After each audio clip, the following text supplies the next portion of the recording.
to Next Round with the Pacific Research Institute. I'm your host, Rowena Ichon. This week, our guest is Daniel Kolkey, former legal secretary to Governor Pete Wilson, a retired appellate judge, and member of PRI's board. Tim and I, PRI Senior Director of Communications, and I thought we couldn't have a more fitting guest to discuss the current legal challenges and the public policy issues facing California. We discussed with the judge Governor Newsome's use of executive powers, especially during the coronavirus pandemic, and we also talk about policy reforms that would help mitigate California's housing crisis, unfunded pension liabilities, and the wildfire season that's underway. Finally, we chat about the ballot initiatives in the upcoming November elections and efforts to make the title and summary of the initiatives more reflect the true intention of these measures. Thanks for joining us for these important issues. Welcome to PRI's Next Round podcast, Judge Kolkey. Thank you. So we're so pleased to get your perspective as an attorney and former judge with so many key legal issues this year that are affecting public policy. And many of these issues relate to the government's actions in response to the coronavirus crisis. So this year, the U.S. Supreme Court made some major rulings related to the pandemic. One in particular is an appeal brought by San Diego Church that challenged the state's limits on large church gatherings. The church argued that the state's rules infringed on religious freedom, and a sharply divided Supreme Court rejected the church's challenge 5-4. Chief Justice Roberts joined the court's 4 liberal justices in upholding the state's rules. What are your thoughts on the state's ability to restrict church gatherings? What about the other orders, such as shutting down businesses and mandating masks and so forth? All right, so the case you're referring to is South Bay United Pentecostal Church versus Newsome. And it was an order by Governor Newsome that limited attendance at places of worship to 25% of the building's capacity or a maximum of 100 attendees. The Chief Justice, as you say, joined the 4 liberal members in refusing to enjoin the order. But you can't write too much or think too much into this opinion. One is Roberts was clearly concerned about the fact that the public officials have a lot of latitude when it comes to dealing with medical issues. And the other, which is, I think, very interesting, is that actually the Chief Justice and the dissenting justices did not differ as to the right to restrict religious freedom. They both agreed to the same proposition that you cannot restrict the free exercise of religion or worshipers any differently than you would restrict secular activity. So you can't really have a difference in how you treat religion versus secular activity. And both Roberts and the dissenters agreed to this. The real difference in the case was that Roberts didn't think that religious organizations or churches or synagogues were being treated differently than secular activities like theater, whereas the dissenters felt that there was a difference in treatment because there was no 25% capacity limit placed on secular activities like factories, and the dissenters even noticed cannabis retail outlets and so on. So really the difference here was a factual one and not a doctrinal difference. And so I think that, if there was a clear record where religious activities were being restricted more than secular activities, the justices would come down and enjoin such an order. I might say that the more interesting thing is not comparing the free exercise right to secular activities, but different treatment in First Amendment rights. Do you treat gatherings of protesters exercising their assembly and free speech rights under the First Amendment differently than worshipers exercising their free exercise of religion rights? And there shouldn't be any difference in the treatment of either. So I think that, on this ground, you've probably got doctrinal agreement, but different views of the factual circumstances involved in the case. If I could turn to the other question about the governor's ability to issue other orders, for instance, ordering masks, that I think is pretty clear under California law. The Department of Public Health has complete authority to issue whatever measures are necessary to address contagions and infectious diseases. And so it would appear that the Department of Public Health certainly has the authority to require masks to be worn in public. And I think it's also interesting to note that Governor Newsome's executive orders basically reference the Department of Public Health's orders. So basically, he is piggybacking on the authority of the Department of Public Health. So he clearly has that authority because of the authority of the Department of Public Health. The governor has not been shy about using his executive authority to act in responding to the pandemic. Many Californians are now questioning whether the governor has gone too far in some cases. Now we're seeing some lawmakers have even challenged the governor's executive orders in court. You have a lot of experience in these areas as a former legal advisor to Governor Wilson. Based on your experience, how much executive authority does the governor have in these areas? And do you think some of the governor's executive orders in response to COVID-19 are indeed an unconstitutional overreach? I do think that some of the governor's orders are a constitutional overreach. But let me start by setting forth what the governor's powers are. When the governor legitimately declares a state of emergency, which the governor certainly was authorized to do with respect to the pandemic, the governor has the right to suspend any regulatory statute or any regulation that is necessary to mitigate the impact of the emergency. And so when the governor lifts various statutes, that is absolutely within his right. The governor also has power over all the agencies in the state, which is why when the Department of Public Health issues an order authorizing or requiring masks, the governor is absolutely entitled to issue such an order under the authority of the Department of Public Health. But where I think the governor has gone too far is where he has legislated rather than simply suspended statutes or exercised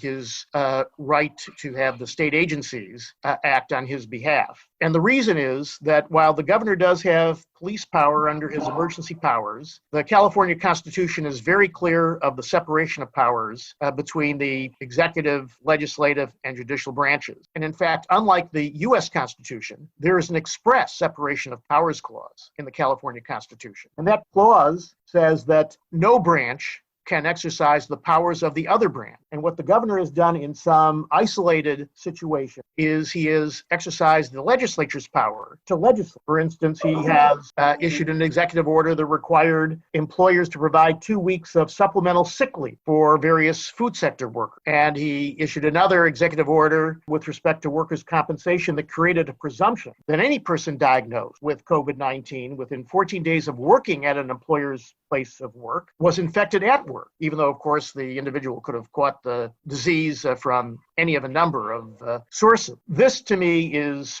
pure legislation, and this, to me, based on the California Constitution, is outside the authority of the executive branch. So there, I do think he went too far. Judge Kolkey, you've also written that the governor can actually use his executive powers for good in helping to mitigate the pandemic's effect on California's economy. There's some examples of areas where Governor Newsome could use his executive powers to help California businesses that are struggling to make ends meet.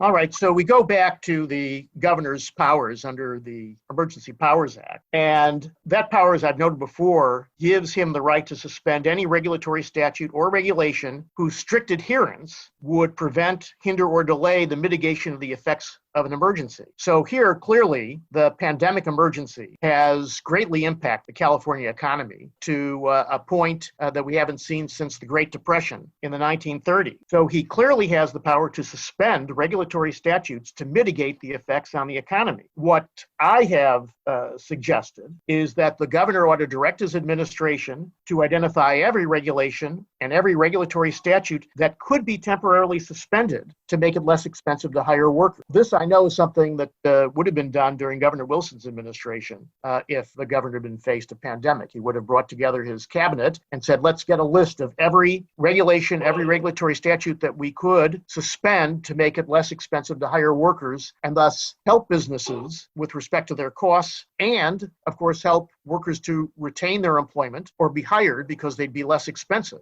to hire. And among the sort of low-hanging fruit, but I think there's plenty of others if the cabinet were to get together and put together a list, but some of the things that could be suspended is Assembly Bill 5 that took effect only in January 1, some 7 months ago, which reclassified thousands of independent contractors as employees, which resulted in many losing their jobs because it was much more expensive to pay for an employee than an independent contractor and much less flexibility with an employee than an independent contractor. And I note there that there were, in April, 153 of the political scientists and economists in California even wrote an open letter to the governor urging that he do something about the law because it was doing substantial harm to the very people who have the fewest resources. Another thing the governor could do is that he could temporarily suspend the increase in January 1 of the minimum wage in California. Of course, this again makes every worker more expensive at the very time that businesses are really hurting and where their number of customers have declined, whether it's a restaurant that doesn't have the capacity given social distancing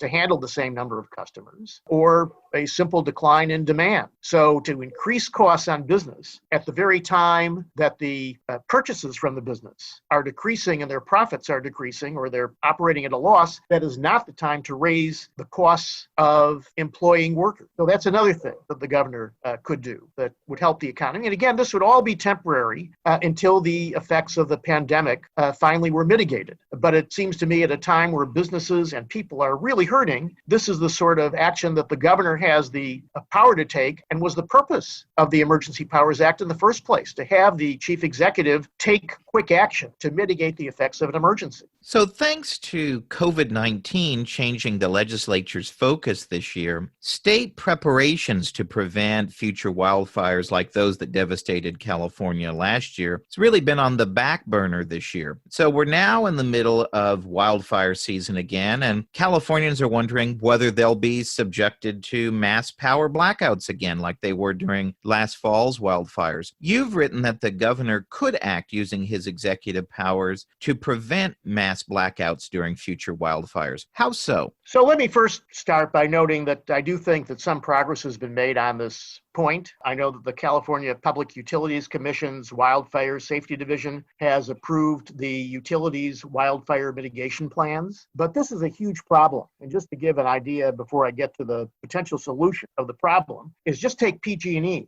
They've got an 18,500 mile transmission system. And in 2017, they did an internal presentation where PG&E estimated that its transmission towers are now on average 68 years old. And by the way, the equipment that caused the Paradise Fire, which was the most deadly fire in California's history, that equipment was on a line that was built in 1921. So you've got this huge problem of aging infrastructure that during high winds and given the drought that California's endured, can easily spark wildfires that, as we can see, can destroy whole towns. So this is a huge problem. And as I've noted, the governor's emergency powers do allow him to declare a state of emergency to address not only conditions of disaster, but conditions of extreme peril to the safety of persons and property that are caused by conditions such as drought or fire. I do think that what the governor ought to do is exercise those emergency powers to address and mitigate the extreme peril that's facing the people in the state of wildfires caused by the aging infrastructure of the utility. And the problem, I think, for utilities is that for now well over a decade, they have been directed and required to push their resources into developing more renewable electrical energy. And in fact, huge progress has been made. In, I guess, 2 years ago, the utilities were already generating 33% of their electricity from renewable sources. But state law wants them in 10 years to go from this 33% to deriving 60% of electricity from renewable sources. And that is going to be hugely expensive and divert resources. I think what the governor ought to do is temporarily suspend some of these obligations so that the utilities can divert their resources to basically reinforcing this energy infrastructure that does pose extreme peril to the lives of people, not only from wildfires, but from blackouts to avoid the wildfire. And I should note that right now, California accounts for less than 1% of global warming.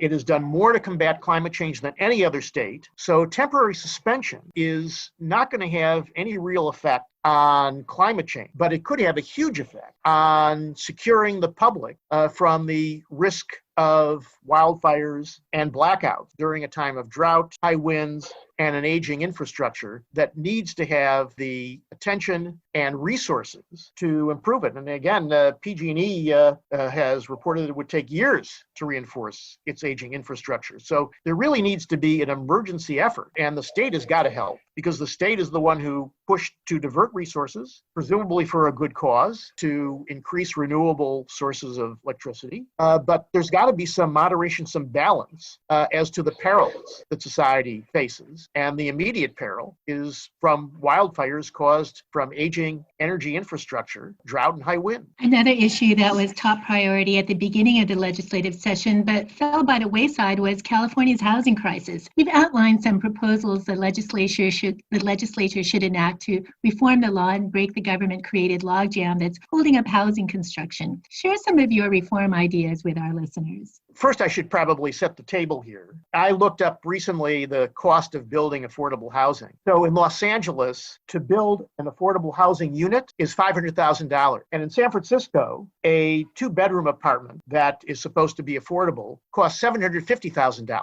to construct. Obviously, these numbers aren't conducive to creating affordable housing when it's unaffordable to build the affordable house. So it's clear that the state, if it wants to increase affordable housing, has got to do things to cut the costs of building affordable housing. And one has to acknowledge that the cost of housing in California is a result of a myriad of different factors: real estate prices, construction costs, government fees, endangered species issues, environmental impact reports, zoning restrictions. It's really a death of 1,000 cuts as the legislature adds more things, for instance, solar panels and the type of energy that the house can receive. As the legislature adds well-intentioned items, it adds to the cost of this affordable housing. One significant thing that could be done is some reforms of the California Environmental Quality Act. This is an act that requires any project, which includes housing project, that would have a significant effect on the environment to first prepare an environmental impact report that talks about the impact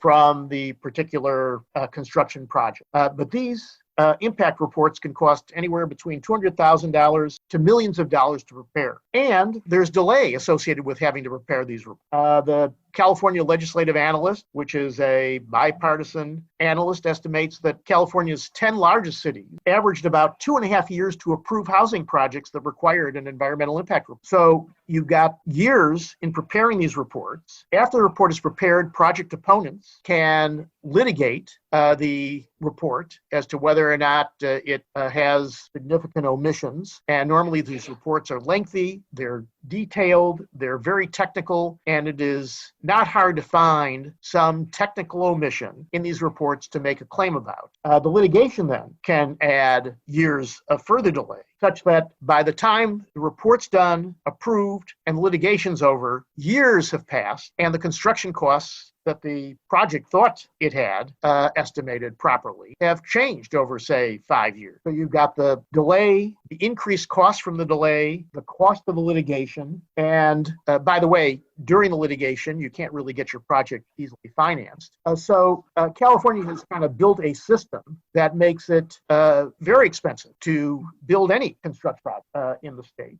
You can build the exact same home in Nevada for much less than you can in California. So one of the things that I've proposed is that while obviously the purpose of the Environmental Quality Act is laudable, and exploring what the environmental impacts are of a project is a good thing, there's got to be a way to make it less expensive and to absolutely shorten the litigation and the costs associated with that litigation. I think that one thing that could be done is, rather than allowing an automatic appeal of every decision on these environmental impact reports by a trial court, is to instead simply provide review by a court of appeal from a writ. Because the thing about a writ is, if the writ lacks merit, the Court of Appeal can just summarily deny it. It doesn't have to be fully briefed with oral argument, so that if it's a frivolous claim, the court can take care of it very quickly. That would cut in half the time of the litigation by cutting out the appellate level. And the courts would appreciate it, because these CEQA cases can be very lengthy and a drain on the court's resources. So allowing them to quickly address whether or not a claim is frivolous and ought to simply be dismissed out of hand would assist the courts in terms of their congestion as well. Another thing that ought to be done is there ought to be a true harmless error standard, which says that if the omission in the report really didn't affect the municipality or county's decision to approve the project, and thus really would not have made any significant difference in the decision to approve it or the decision as to what mitigation to take to address the environmental effects, then that ought to be sufficient. A technical omission or mistake in the report should not be something that holds up project. I do think that, again, something the government ought to do is it ought to start cataloging every legislative imposed cost on the construction of housing and start determining which of these legislatively mandated requirements could be relaxed or expedited to reduce the costs of affordable housing. But it's death by a thousand cuts, because it's each little additional item that's added to the effort to construct a home or housing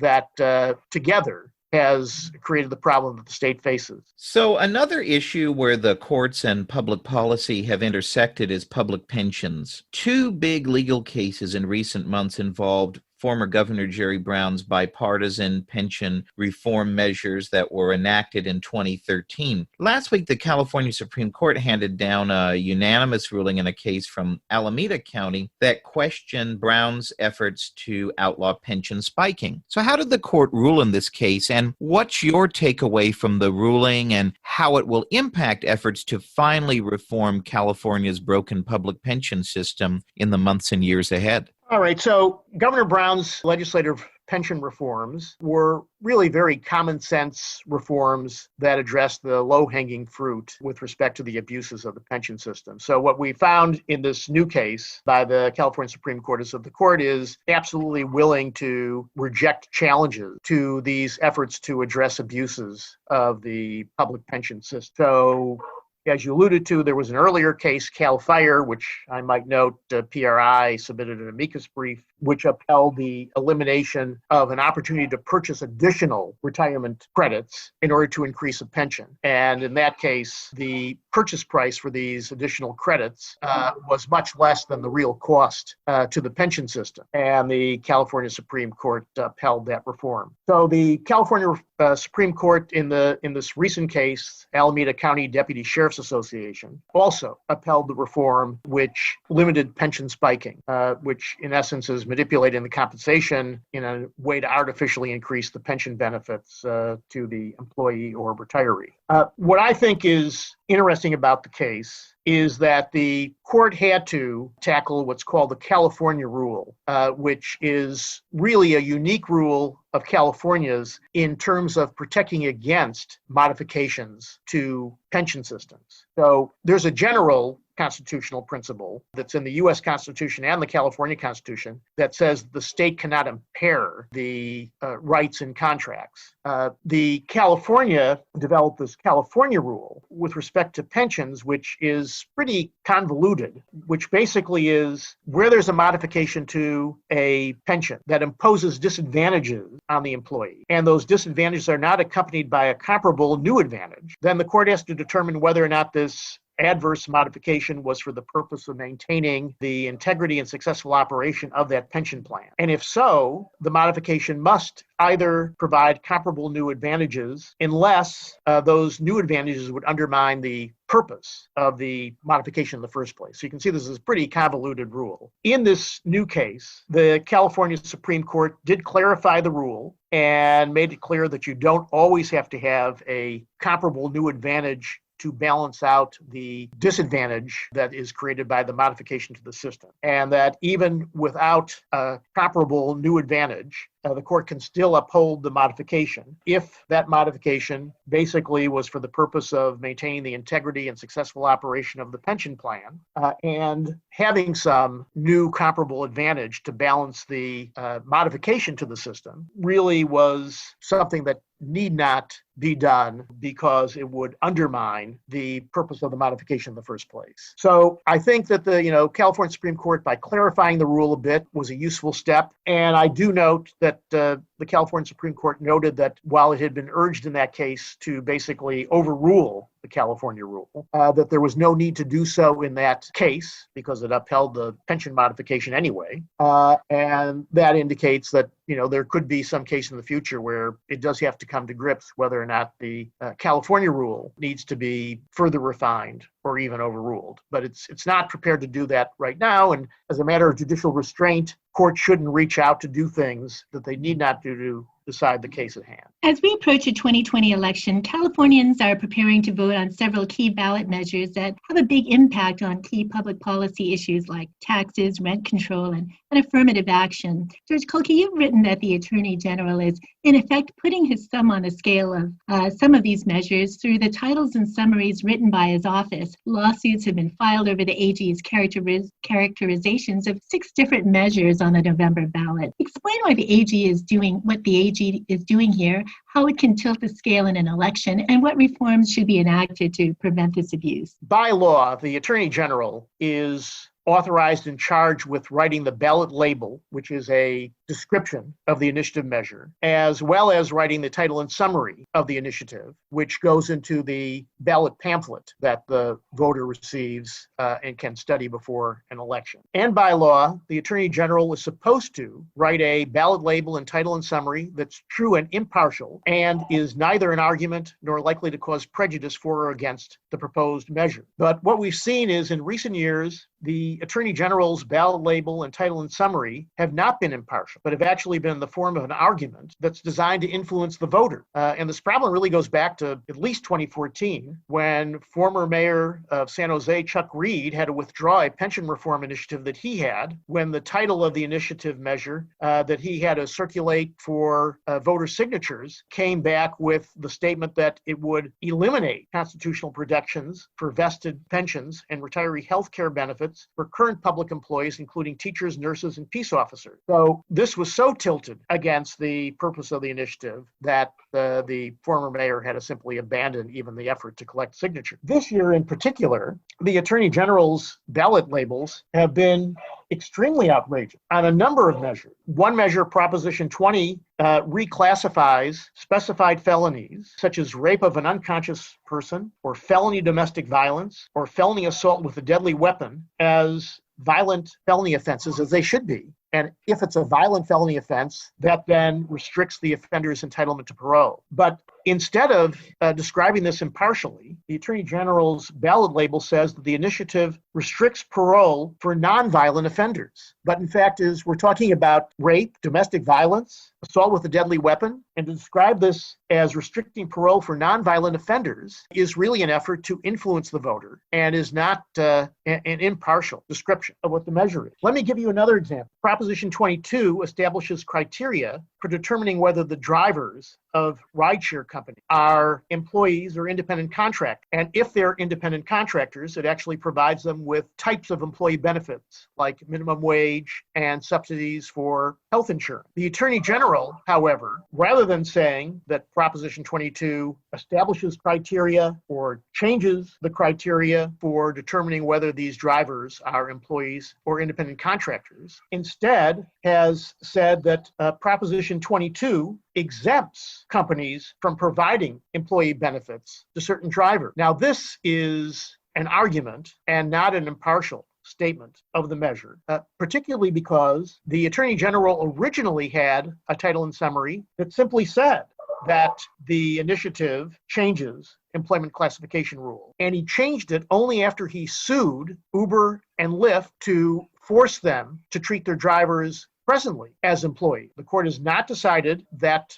particular effort by the Attorney General, but nonetheless, having sued to require those companies to treat their drivers as employees, which has not been determined, and to then change the title and summary to say that the initiative exempts the company from treating certain drivers as employees, it is clearly a biased effort based on the Attorney General's view of what the law should be, as opposed to what the law currently is. So I think that we've reached a point where the Attorney General's ballot labels are so biased and argumentative and meant to influence the voter, that there's got to be some significant reforms. And I have suggested two in a recent article. One is that one reason that the Attorney General can get away with this is that the courts grant deference to the Attorney General's draft of the ballot label or title and summary. And partly they do that because the ballot label can only be 75 words or less, and the title and summary can only be 100 words or less. And so the courts recognize that the Attorney General has to pick and choose what he or she says in the label or title and summary, and can't include everything in a lengthy initiative. And so they've got to provide some discretion as to how the Attorney General describes things. And that's how the cases that originated this judge-created deference arose. But now the courts are just giving broad deference to what the Attorney General writes. And it's clear that this deference is something that the Attorney General is no longer entitled to because the offices have become politicized and it's taking sides on these initiatives. So frankly, what the courts need to do is, at least with respect to the accuracy of the ballot label or title, and with respect to whether or not it's an argument that favors or disfavors a side, as to accuracy and argument, the courts need to independently evaluate the impartiality of the initiative and assure that it's not an argument that would cause prejudice for or against the initiative. The second thing I think that the Attorney General ought to do, or the legislature, and frankly, the Attorney General could do this reform himself, is the Attorney General should, for every initiative that qualifies for the ballot, the Attorney General should select randomly two retired judges from different political parties who will review the Attorney General's ballot label and title and summary and either unanimously approve it or rewrite it. This would basically allow a disinterested party, namely two retired judges from two different parties, to review the Attorney General's work and make sure that it complies with the law, namely that it's impartial and not an argument that favors or disfavors the initiative. And basically, retired judges, in my view, have the impartiality, legal training, and judgment to protect the initiative process, and would be a reform and a safeguard against the bias that we've seen recently in the ballot labels and titles and summary coming from the Attorney General's office. So finally, as we close here, we call our podcast Next Round because PRI is near wine country in Napa and really all over the state. There's so many great wine regions. And we love nothing more than to discuss public policy while enjoying an adult beverage. So in the evenings, when you're unwinding from a long day of this kind of weighty legal thinking that you're having to do, what wine or beer or cocktail or other beverage do you enjoy that you recommend our listeners should check out? Well, first, I suppose I'd say that my favorite wine is a Bordeaux from the Santa Steph region, which has a clay ground that seems to really promote great grapes in the Bordeaux region. But in terms of Napa, I love the Turnbull wines, Silver Oak, Robert Craig. I'd say those are some of my favorites, which I turn to if I really want to have a great moment of enjoyment. Thank you so much, Judge Kolkey. Thank you. Special thanks to Judge Daniel Kolkey and to my colleague Tim Anaya. If you like this episode, please tell your friends and subscribe to PRI's podcast at iTunes, Google Play, Stitcher, TuneIn, and now at iHeartRadio and Spotify. And when you're on these platforms, don't forget to give us a big 5 stars. If you don't subscribe to any of these, you can still listen on PRI's YouTube page, youtube.com/Pacific Research 1. That's the number 1. Thanks for listening. I'm Rowena Itchon. Hope you'll come back again for Next Round with PRI.